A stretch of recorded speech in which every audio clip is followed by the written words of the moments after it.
इकौना इलाके के बनियनपुरवा में चल रही श्री राम कथा में पहुंचकर प्रसपा के जितेंद्र शुक्ला ने लिया आशीर्वाद, लोगों को किया संबोधित।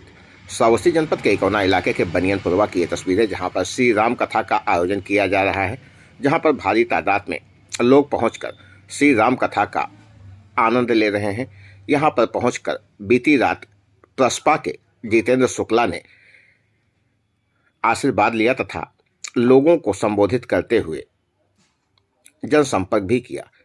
इकौना इलाके के बनियनपुरवा की ये तस्वीरें हैं, जहां पर बीती रात प्रसपा के नेता जितेंद्र शुक्ला पहुंचे और श्री राम कथा कार्यक्रम में शिरकत की।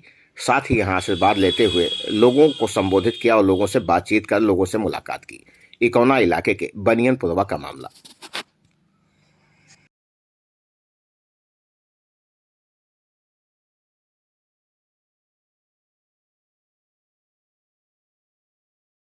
आशीर्वाद से, कृपा से, सहयोग से मुझे प्रतिनिधित्व करने का भी आप सब ने अवसर दिया है।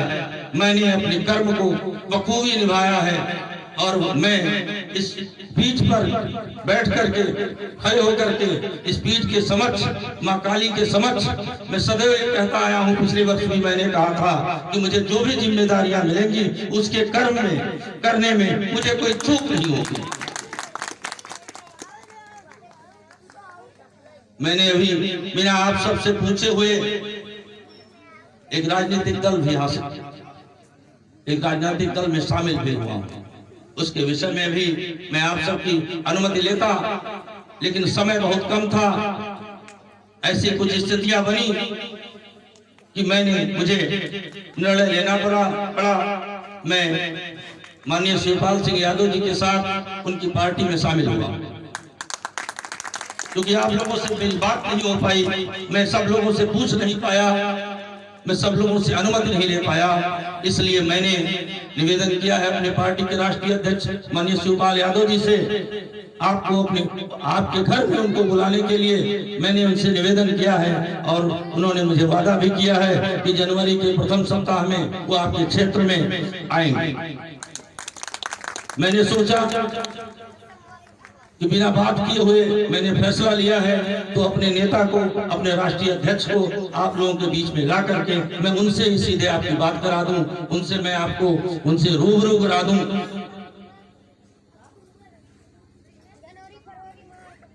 ऐसी स्थिति में मैं फिर आऊंगा, फिर आप लोगों को आमंत्रित करूंगा कि आप लोग जहां भी कार्यक्रम का स्थान आप लोगों से राय लेकर के तय होगा, वहां आप लोग आइएगा, उनके विचारों को सुनिएगा और हमारे हाथों को मजबूत कीजिएगा।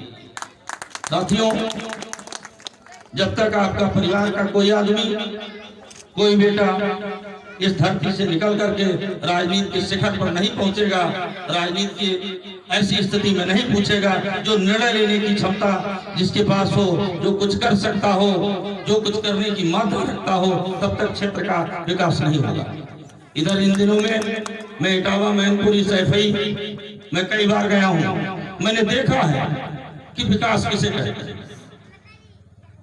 मैंने महसूस किया है कि विकास क्या है, शासन का मतलब क्या है, सत्ता का मतलब क्या है। यहाँ तो लोग अपनी निधियों का इस्तेमाल करने के लिए निधियों के बेचने तक ही सीमित रह जाते हैं, लेकिन विकास, सच में विकास देखना हो तो इस इलाके का मैं दौड़ा